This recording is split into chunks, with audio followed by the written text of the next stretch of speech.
नमस्कार, आप सभी का स्वागत है यूथ अध्ययन के चैनल पे।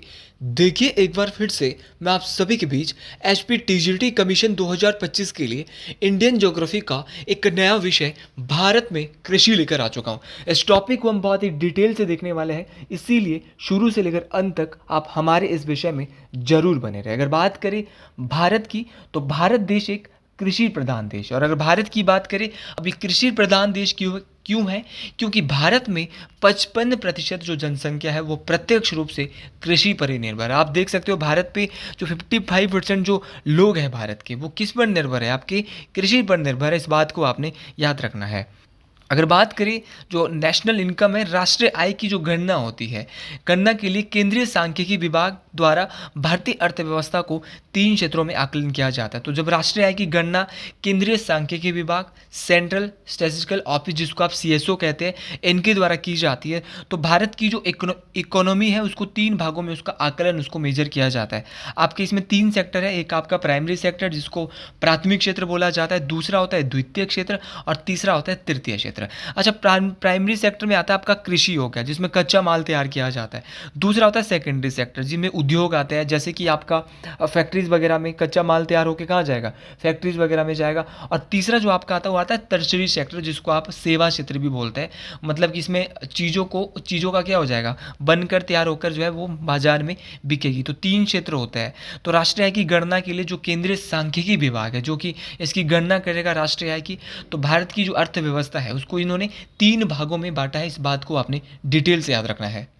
तो इसके बाद हम बात करते हैं भारत में कृषि की। अगर बात करें भारत में कृषि की, लेकिन उससे पहले अगर आप भी एसपी टीजीटी कमीशन और जीबीटी कमीशन की तैयारी कर रहे हो, तो जुड़िए हमारे साथ मात्र और मात्र 499 रुपीज़ मंथ में। हम देने वाले आपको लाइव प्लस रिकॉर्डेड। रिकॉर्डेड का मतलब है कि जो हमारी क्लासेस लाइव चलने वाली है उसको आप रिकॉर्डेड भी देख सकते हैं। आज तक भी हमारे बैचेज में जितनी भी क्लासें हुई है वो आपको, सबसे बड़ी बात है, फ्री रिकॉर्डेड मिल रही है। तो अगर आप इन क्लासेस को लेना चाहते हैं तो फ्री रिकॉर्डेड आप ले सकते हो। एक मिडिल क्लास फैमिली के बच्चे के लिए ये क्लासेस बहुत बेहतर रहने वाली है। साथ में आपका वीकली यहाँ पे सैटरडे को आपका टेस्ट रहता है, डाउट सेशन आपका एवरी संडे रहता है। तो आप जरूर यहाँ पे इस बैच के साथ जुड़ने के लिए 7876145409 पे कॉन्टैक्ट कर सकते हैं। बात करें भारत में कृषि की, तो 55% कृषि क्षेत्र भारत पर मानसून पर निर्भर होता है।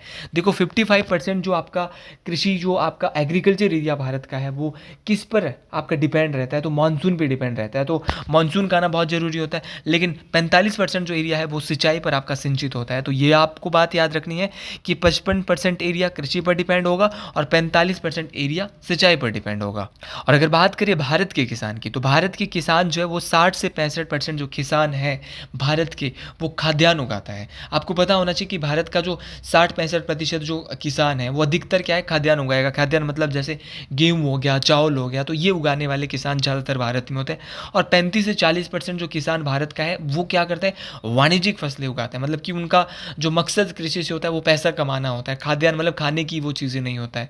तो याद रखना, कपास हो गया, जूट हो गया, ये कैसी फसलें हैं? ये वाणिज्यिक फसलें। और खाद्यान्न की जो फसलें कृषि में गेहूँ हो गया, चावल हो गया, सारी है। इसके बाद हम आगे बढ़ते हैं भारत में कुल क्षेत्रफल का। देखिए अगर भारत के टोटल एरिया की बात करें, तो भारत में कुल क्षेत्रफल का कितना एरिया कृषि किस में कवर होता है? तो कृषि में होता है 51%, आपको पता होना चाहिए। दूसरा होता है आपका वन पर, फॉरेस्ट में आपका 21%, ये कुछ डाटा मैंने लिया है। और 24% आपका बंजर है और 4% आपके चारागाह है। तो याद रखना, भारत के कुल क्षेत्रफल में कितने क्षेत्रफल में कृषि भारत में की जाती है? तो 51% में। आपके फॉरेस्ट जो है वो 21% में है, 24% भूमि आपकी बंजर है और 4% भूमि पर आपका क्या है? चारागाह होता है। ये भी आपको डिटेल से याद रखना है। अब बात करें भारत में कृषि जलवायु क्षेत्र की। देखिए जब भी हम कोई कृषि लगाते हैं, मतलब कि किसी भी चीज़ की खेती करते हैं, तो उसके लिए जलवायु को होना बहुत ज़रूरी होता है। तो एक सही जलवायु एक सही क्षेत्र में हो सकती है। और देखो आप बोलते हैं कि वहाँ पे टमाटर होते हैं लेकिन वहाँ पर नहीं होते, तो वो जलवायु का ही कारण होता है। तो हर पौधा एक विशिष्ट जलवायु में अपना विकास करता है। एक अलग जलवायु, विशिष्ट का मतलब कि एक अलग जलवायु में अपना क्या करेगा? विकास करेगा। और दूसरी बात, गेहूँ एक शीतोष्ण कटिबंधीय पौधा है। मान लो एक गेहूँ है, गेहूँ एक शीतोष्ण कटिबंधीय, मतलब कि ये सर्दी मौसम में होता है, अतः इसे सर्दी के ऋतु में ही उगाया जाता है। उसी प्रकार धान की बात करें तो धान एक उष्ण कटिबंधीय बोले तो गर्मी के मौसम में इसको उगाया जाता है। तो याद रखना, तो ये सारी बातें आपको याद रखना है। अब दूसरी बात मैं आपको डिटेल से बताने वाला, अब भारत का जो आपका योजना आयोग है, योजना आयोग ने क्या किया था कि जलवायु के आधार पर योजना आयोग ने भारत को 15 कृषि जलवायु क्षेत्र में विभाजित किया। ये बात आपको याद रखना है। सीधा क्वेश्चन पूछा जाएगा कि भारत को कितने कृषि जलवायु क्षेत्रों में विभाजित किया गया है, तो बोलेंगे भारत को 15 कृषि जलवायु क्षेत्रों में विभाजित किया गया। अच्छा, ये 15 जलवायु क्षेत्र कौन कौन से हैं?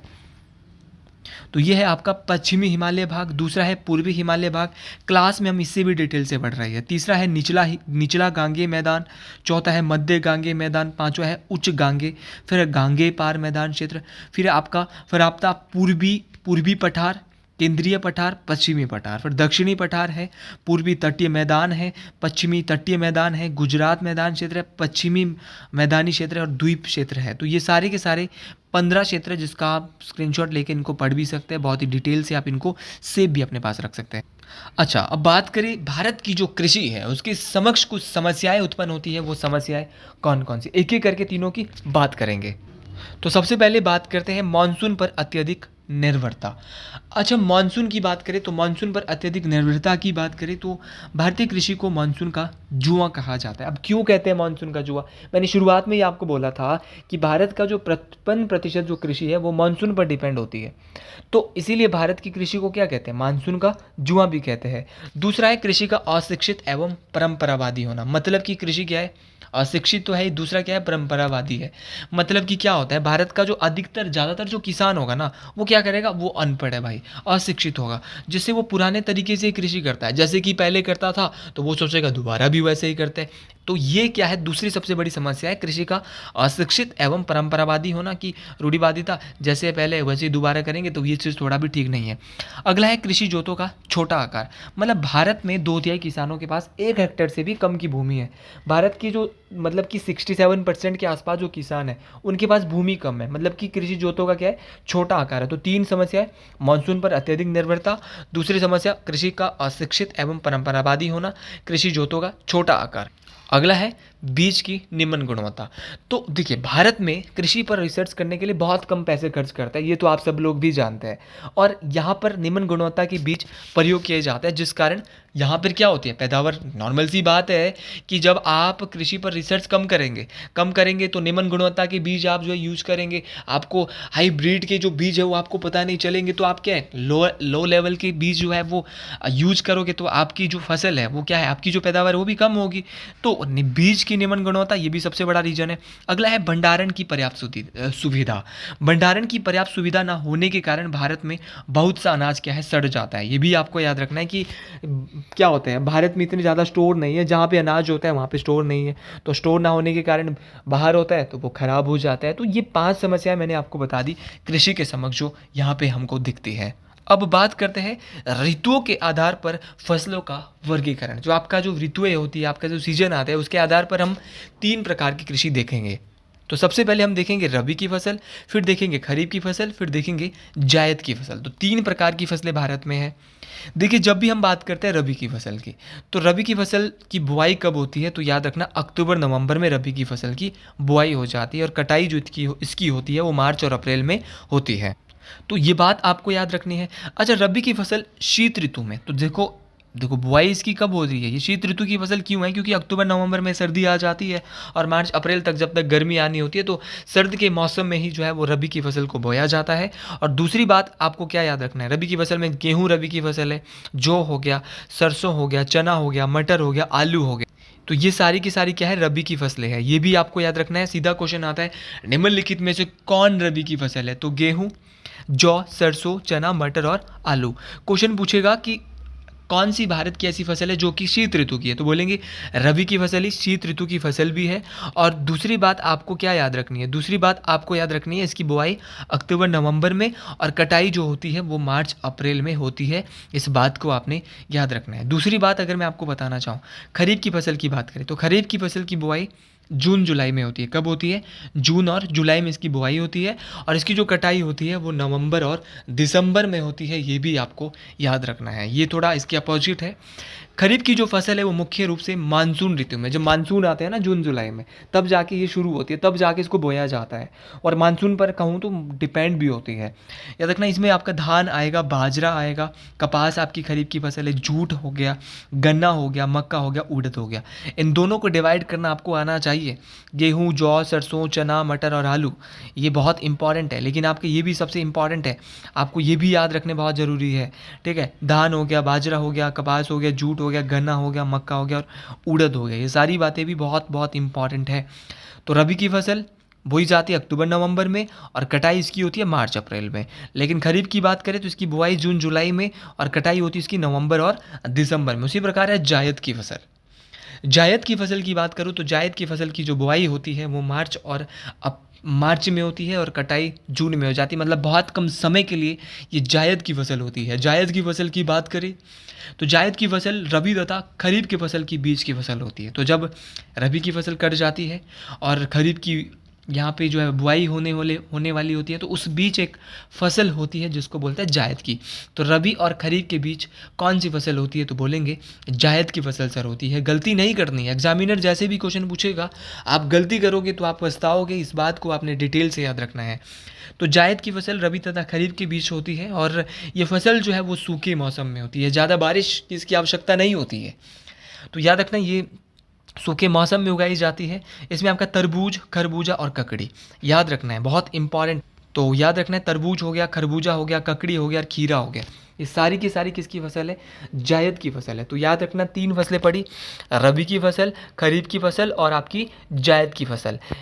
रबी की फसल बोई जाती है शीत ऋतु में, खरीफ की फसल बोई जाती है मानसून ऋतु में और जायद की फसल बोई जाती है आपके सूखे मौसम में। अब बात करते हैं कि कृषि के कितने प्रकार होते हैं, टाइप्स ऑफ एग्रीकल्चर, मतलब कि कृषि के प्रकार। तो सबसे पहला प्रकार है इसका फसल चक्र, जिसको बोलते हैं आप नॉर्मल भाषा में, अंग्रेजी भाषा में क्रॉप रोटेशन। अच्छा, क्रॉप रोटेशन होता क्या है ये भी आप जानना चाहोगे। तो भूमि के किसी भाग से जब योजनाबद्ध रूप से जब आप योजना बनाते हो और बदल बदल कर, कभी टमाटर बो रहे हो, कभी गेहूँ बो रहे हो, बदल बदल कर आप जो है वो खेती कर रहे हो, तो उसको ही क्या कहेंगे, आपका फसल चक्र कृषि कहेंगे, आपका क्रॉप रोटेशन कहेंगे। मतलब रोटेशन में आप जो बो रहे हो, आप ये नहीं कि आप गेहूँ बो रहे हो तो वही भेड़ चाल गेहूँ बो रहे हो, आप अलग अलग तरीके से कि इस समय में मैं ये बो सकता हूँ, इस समय में। और ऐसा आजकल बहुत सारे किसान भारत के एक्टिव हो चुके हैं, वो ऐसा ही कर रहे हैं। दूसरा जो टाइप हमारे पास है वो है कॉन्ट्रैक्ट फार्मिंग, जिसको हिंदी भाषा में बोलते हैं अनुबंध कृषि। बात करें अनुबंध कृषि की तो कॉन्ट्रैक्ट फार्मिंग खेती करने के लिए एक ऐसी प्रक्रिया है जिसमें किसान और कॉन्ट्रैक्टर होता है ठेकेदार के बीच एक कॉन्ट्रैक्ट साइन होता है। और कॉन्ट्रैक्ट फार्मिंग में कॉन्ट्रैक्टर किसान की ज़मीन का उपयोग फसल की पूर्व निर्धारित कीमत पर अपने अनुसार खेती करने के लिए करता है। इसमें क्या होता है कॉन्ट्रैक्ट फार्मिंग में, इसमें होता है कि जो किसान होता है वो क्या है, ठेकेदार किसान के साथ पहले ही जो है पूर्व निर्धारित कीमत रख लेगा कि भाई तू आलू बोले और इतने आलू बोले, इतने एरिया में तेरे से मैं आलू 10 रुपये किलो लूँगा ही लूँगा। अगर तो उस टाइम जो है वो वर्तमान में चाहे 100 रुपये होंगे, चाहे उस टाइम को बिकेंगे 5 रुपये। मतलब कि उसमें घाटा आपका किसान का भी हो सकता है और आपका घाटा ठेकेदार का भी हो सकता है। तो ये इसमें दोनों ही फायदे में है, तो वो डिपेंड करता है कि किस हिसाब से उनकी डील हुई है। तो इसको बोलते हैं अनुबंध कृषि, जहाँ पर क्या है आपकी पूर्व निर्धारित कीमत से पहले क्या हो जाए, आपका खेती करने के लिए जो पूर्व निर्धारित कीमत होती है फसल की। तीसरा तो है भाई आपका कार्बनिक कृषि, जिसको बोलते हैं ऑर्गेनिक फार्मिंग। तो कार्बनिक खेती उसे कहा जाता है जो खेती किसी रासायनिक खादों कीटनाशकों के बिना की जाती है, जहाँ पे जो आप ये खाद वगैरह डालते हो ना आज की डेट में, ये नहीं डाली जाती। तो उसी को क्या बोलते हैं, आपकी कार्बनिक कृषि बोलते हैं, मतलब ऑर्गेनिक फार्मिंग बोलते हैं। और जिसमें सिर्फ जैविक खाद का उपयोग किया जाएगा। तो भारत की वो कृषि जिसमें आपका जो रासायनिक खाद वगैरह है, कीटनाशक वगैरह है, उनका उपयोग ना करके आपका नॉर्मल जैविक खाद का उपयोग किया जाएगा। तो उस खेती का नाम, उस कृषि का नाम क्या होगा, तो बोलेंगे उस कृषि का नाम है कार्बनिक कृषि। ऑर्गेनिक फार्मिंग बहुत ज़्यादा होती भी है, इस बात को आपने याद रखना है। इसके बाद अगला हमारे पास है जूम कृषि। ये थोड़ी सी चर्चे में है और ये इंपॉर्टेंट भी है भाई। जूम की बात करते हैं तो इसको स्लैश एंड बर्न फार्मिंग अंग्रेजी भाषा में बोला जाता है। यह कृषि प्राय पूर्वोत्तर राज्यों में की जाती है। तो इसके बाद है कॉन्ट्रैक्ट फार्मिंग, जिसमें क्या होता है, यह कृषि प्राय पूर्वोत्तर राज्यों में की जाती है। इसमें पहले क्या होता है कि पेड़ पौधों को पहले काट देंगे, पेड़ पौधों को काटने के बाद वहाँ पे कृषि कर लेंगे, ठीक है। जब वहाँ मिट्टी की उर्वरता क्या, जो मिट्टी की जो फर्टिलाइजेशन है मान लो वो ख़त्म होगी, उसके बाद वहाँ पे छोड़ देंगे, फिर वो आगे चले जाता है और आगे फिर वहाँ पे दोबारा पेड़ पौधे काटेंगे और पेड़ पौधे काटने के बाद फिर कृषि करेंगे वहीं पर, और जैसे उनको लगा वहाँ भी मिट्टी की उर्वरता खत्म होगी फिर आगे चले जाएंगे। तो ऐसे ही खेती करेंगे और ये बड़े चर्चे में ये कृषि चल रही है। इसीलिए इस कृषि को ना एक नाम दिया जाता है ट्रांसफॉर्मिंग एग्रीकल्चर, मतलब कि आपकी स्थानांतरित कृषि। तो भारत की वो कौन सी कृषि है जिसको स्थानांतरित कृषि भी कहा जाता है, तो वह है आपकी झूम कृषि स्लैश एंड बर्न फार्मिंग। ये भी आपको डिटेल से याद रखना है। अगली जो कृषि आपकी है वो है सीढ़ीनुमा कृषि। सीढ़ीदार खेत पर्वतीय या पहाड़ी प्रदेशों में इसको टेरेस फार्मिंग बोलते हैं। तो जहाँ पे देखो सीढ़ीदार खेत तो आपको पता होगा, हम हिमाचल से आता है और हमारे पहाड़ों में कैसा होता है, जैसे मैं सिरमौर से हूँ फॉर एग्जांपल, तो सिरमौर में क्या होता है भाई, सिरमौर में जो हमारे है वो खेत कैसे होते हैं, सीढ़ीदार होता है, मतलब ऐसे होता है खेत पे खेत होता है, खेत पे खेत होता है। तो ऐसे आपको याद रखना है। तो सीढ़ीदार खेत पर्वतीय या पहाड़ी प्रदेशों की ढलुआ भूमि पर कृषि के उद्देश्य से विकसित क्षेत्रों को कहते हैं। तो याद रखना कि जो सीढ़ीदार खेत होते हैं वो पर्वतीय या पहाड़ी प्रदेशों में होता है और ये कृषि के उद्देश्य से जो ढलुआ भूमि होती है, जो टेढ़ी भूमि होती है, वहाँ पर बनाए जाते हैं। इन प्रदेशों में पहाड़ों की ढलानों पर सीढ़ियों के आकार के छोटे छोटे खेत विकसित किए जाते हैं और मृदा, इससे क्या फ़ायदा होता है, इससे एक तो मृदा अपरदन नहीं होता और बारिश के पानी को बहने से रोकने में भी सहायक होता है। बारिश का पानी रुक जाता है, ऐसे नहीं कि सीधा चला रहा है बारिश का पानी, एक जगह रुक जाएगा फिर आराम आराम से जाएगा। तो मतलब इससे ना एक तो आपका बारिश का पानी रोकने में सहायक होंगे और मृदा अपरदन में भी क्या होता है, सहायक होता है। तो सीढ़ीनुमा कृषि कहाँ पर होती है, पहाड़ों या पहाड़ी प्रदेशों या पर्वतीय भागों में होती है। इसके बाद है कृषि की विभिन्न क्रांतियाँ। देखो वैसे तो बहुत सारी क्रांतियाँ हैं कृषि की। तो सबसे पहले हम देखेंगे भाई हरित क्रांति, एक देखेंगे विश्व की हरित क्रांति और एक देखेंगे भारत की हरित क्रांति। तो सबसे पहले बात करेंगे भारत की हरित क्रांति की, ग्रीन रेवोल्यूशन की, फिर करेंगे इंडिया के ग्रीन रेवोल्यूशन की बात। तो देखो हरित क्रांति कृषि उत्पादन को बढ़ाने के लिए लागू की गई। पहली बात तो आपको पता होनी चाहिए कि जो हरित क्रांति आई थी वो किस लिए आई थी, तो बोलेंगे ये जो कृषि उत्पादन था उसको बढ़ाना था, उसको प्रोडक्शन को बढ़ाना था, उसके लिए ये आई थी। और दूसरी बात, इसके तहत अनाज उगाने के लिए प्रयुक्त पारंपरिक बीजों के स्थान पर अब उन्नत किस्म के बीजों का प्रयोग किया गया। इसमें क्या हुआ कि जो आपके पारंपरिक बीज जो पहले पुराने समय से चले आ रहे थे उनको बदलकर अब उन्नत अच्छे किस्म के बीजों का प्रयोग किया गया। और अब क्या हो रहा था यहाँ पे, अब इससे क्या हुआ, इससे बहुत ज़्यादा फायदा हुआ। और अगर हरित क्रांति की बात करूँ तो ये 1665 में यूएसए और मैक्सिको से शुरू होती है और 65 में नहीं 1940 है भाई, माफ़ी चाहूँगा 1940 के आसपास। तो ये 65 नहीं 1940, आप इसको ठीक कर लीजिए। तो 1940 के आसपास ये यूएसए और मैक्सिको से शुरू होती है और हरित क्रांति के जनक है वो नॉर्मन बोरलॉग है। कौन है, नॉर्मन बोरलॉग जो है वो क्या है, हरित क्रांति के जनक। पूरे विश्व के अंदर अगर नॉर्मन बोरलॉग की बात करें तो बहुत ज़्यादा फेमस है और शांति के क्षेत्र में इनको दुनिया का सबसे बड़ा पुरस्कार नोबेल पुरस्कार भी मिल चुका है। इस बात को आपने याद रखना है। तो दुनिया की हरित क्रांति आपको समझ आ ही गई हो कि इसमें हमने पढ़ा कि हरित क्रांति कृषि उत्पादन को बढ़ाने के लिए लागू की गई और इसके तहत जो है वो क्या हुआ था, अनाज उगाने के लिए जो पहले बीज उगाए जाते थे उसके जगह अब नए बीजों का प्रयोग किया गया, नई किस्म के जो बीज थे उनका प्रयोग किया गया था। और हरित क्रांति के जो जनक है वो नॉर्मन बोरलॉग है जिनको नोबेल पुरस्कार शांति के क्षेत्र में मिल चुका है। अगला है भाई भारतीय हरित क्रांति। अब भारतीय हरित क्रांति के जनक है एम एस स्वामीनाथन और भारतीय हरित क्रांति की जो शुरुआत है वो 1966 और 67 में होती है। हरित क्रांति का सबसे अधिक प्रभाव जो है वो चावल और गेहूं की कृषि पर पड़ा। तो जो आपके गेहूं है, आपकी जो चावल है, वो इसकी कृषि पर भारत में क्या है, हरित क्रांति में सबसे ज़्यादा प्रभाव पड़ता है। तो पूरे दुनिया के अंदर जो हरित क्रांति आई 1940 के आसपास आई और अगर बात करें भारत की तो 1966 और 67 में। हरित क्रांति के बाद भारत में चावल का उत्पादन 3 गुना बढ़ गया और गेहूं का उत्पादन 5 गुना तक बढ़ गया। तो हरित क्रांति जब भारत में आई, एम एस स्वामीनाथन उसके जनक है भारत में, और चावल का उत्पादन बहुत ज़्यादा बढ़ा, 3 गुना बढ़ गया और गेहूं का उससे भी ज़्यादा 5 गुना बढ़ गया भारतीय हरित क्रांति से। तो भारतीय हरित क्रांति के जनक है आपके एम एस स्वामीनाथन और दुनिया की जो हरित क्रांति थी उसके जनक है नॉर्मन बोरलॉग। इसके बाद हम जानेंगे कि कौन सी क्रांति किससे संबंधित है। तो हरित क्रांति संबंधित है खाद्यान्न उत्पादन से, श्वेत क्रांति संबंधित है दुग्ध उत्पादन से, पीली क्रांति संबंधित है तिलहन उत्पादन से, भूरी क्रांति संबंधित है उर्वरक उत्पादन से, नीली क्रांति संबंधित है मत्स्य उत्पादन से, लाल क्रांति संबंधित है टमाटर एवं मांस उत्पादन से, गुलाबी क्रांति संबंधित है झींगा मछली उत्पादन से, बादामी क्रांति संबंधित है फल उत्पादन से, सुनहरी क्रांति अंडा उत्पादन से संबंधित, और आपकी बची यहाँ पे रजत क्रांति। तो रजत क्रांति आपकी किससे है?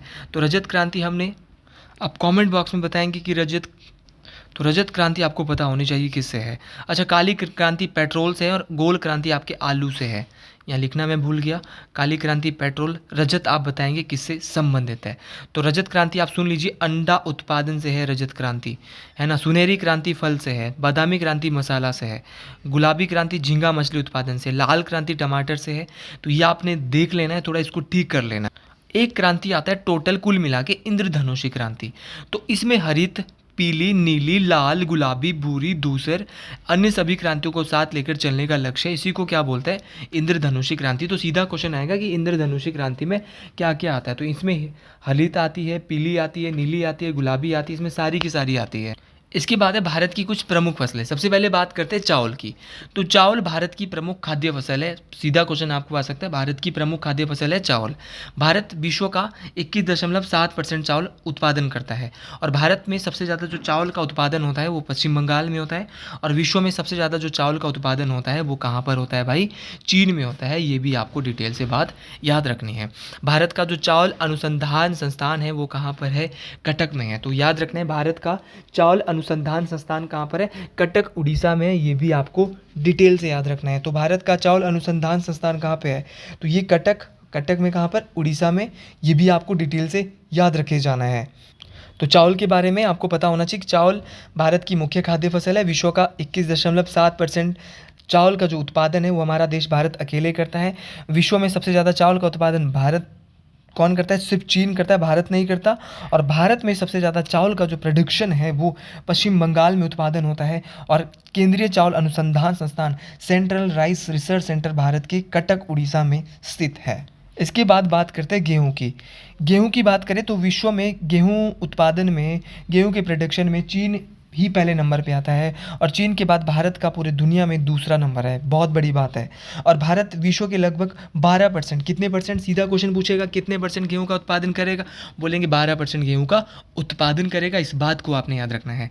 और भारत में उत्तर प्रदेश में सबसे ज़्यादा गेहूं का उत्पादन होता है, और विश्व की बात करें तो चाइना में होता है। एक क्वेश्चन और यहाँ से पूछा जाता है। अब क्वेश्चन क्या पूछा जाता है कि भारत में तो गेहूं सबसे ज़्यादा उत्तर प्रदेश में होता है, विश्व में कहाँ पे होता है? चाइना में होता है। तो प्रति हेक्टेयर उत्पादन में पंजाब का स्थान जो है गेहूं उत्पादन में नंबर 1 है। तो प्रति हेक्टेयर उत्पादन की मतलब कि 1 हेक्टेयर के पीछे सबसे ज़्यादा गेहूँ पंजाब में होता है। सबसे ज़्यादा अगर उत्पादन की बात करें तो वो यूपी में होता है। तो गेहूँ के बारे में आपको डिटेल से याद रखना है। विश्व में गेहूँ उत्पादन में चीन का पहला और भारत का दूसरा नंबर है। भारत लगभग 12% गेहूँ का उत्पादन यहाँ पे करता है, और भारत में यूपी का पहला नंबर और विश्व में चाइना का। इसके बाद भारत की प्रमुख मुख्य फसलों की मैं दोबारा बात करता हूँ। तो यूपी का पहला नंबर किस किस में है? तो गेहूं में यूपी का पहला नंबर है, गन्ने में यूपी पहले में, आलू में यूपी पहले में, मसूर में पहले में, बाजरे में पहले में, सरसों में पहले में। तो ये सारी फसलों में, गेहूँ हो गया, गन्ना हो गया, आलू हो गया, मसूर हो गया, बाजरा हो गया, इन सब में जो है वो क्या है? आपका उत्तर प्रदेश पहले नंबर में स्थित है। इस बात को आपने याद रखना। बड़ा भी है यूपी, लोग भी ज़्यादा रहते हैं, तो उत्पादन तो अक्सर होगा ही वहाँ पे ज़्यादा। राजस्थान का पहला स्थान किसमें? बाजरा और सरसों में। माफ़ी चाहूँगा, मैंने इकट्ठा पढ़ लिया था। तो बाजरा और सरसों में पहला नंबर है राजस्थान का, और यूपी का पहला नंबर है गेहूं, गन्ना, आलू और मसूर में। अब बात करते हैं रबड़ की। तो रबड़ सबसे ज़्यादा दुनिया के अंदर होता है थाईलैंड में, और भारत में सबसे ज़्यादा जो रबड़ का उत्पादन होता है वो केरल में। बड़ा इंपॉर्टेंट क्वेश्चन है, ज़रा थोड़ा सा ध्यान से सुनेंगे, ठीक है। दुनिया में थाईलैंड में और भारत में केरल में। गन्ने का सबसे अधिक उत्पादन दुनिया में ब्राज़ील में होता है, और भारत में उत्तर प्रदेश में होता है। अगर बात करें चाय की, तो चाय सबसे ज़्यादा चीन में उत्पादित होती है दुनिया के अंदर, विश्व के अंदर, लेकिन भारत में असम में होती है। सोयाबीन की बात करें तो सोयाबीन अमेरिका में सबसे ज़्यादा होता है, और भारत में मध्य प्रदेश में होता है। उसी प्रकार आपका देखो, दाल और सोयाबीन सेम चीज़ है। भारत में ही सबसे ज़्यादा दालें पूरी दुनिया के अंदर होती है, वो कहाँ पे? मध्य प्रदेश में। और अगर बात करें कॉफ़ी भी ब्राज़ील में सबसे ज़्यादा और कर्नाटक में उसके बाद होती है।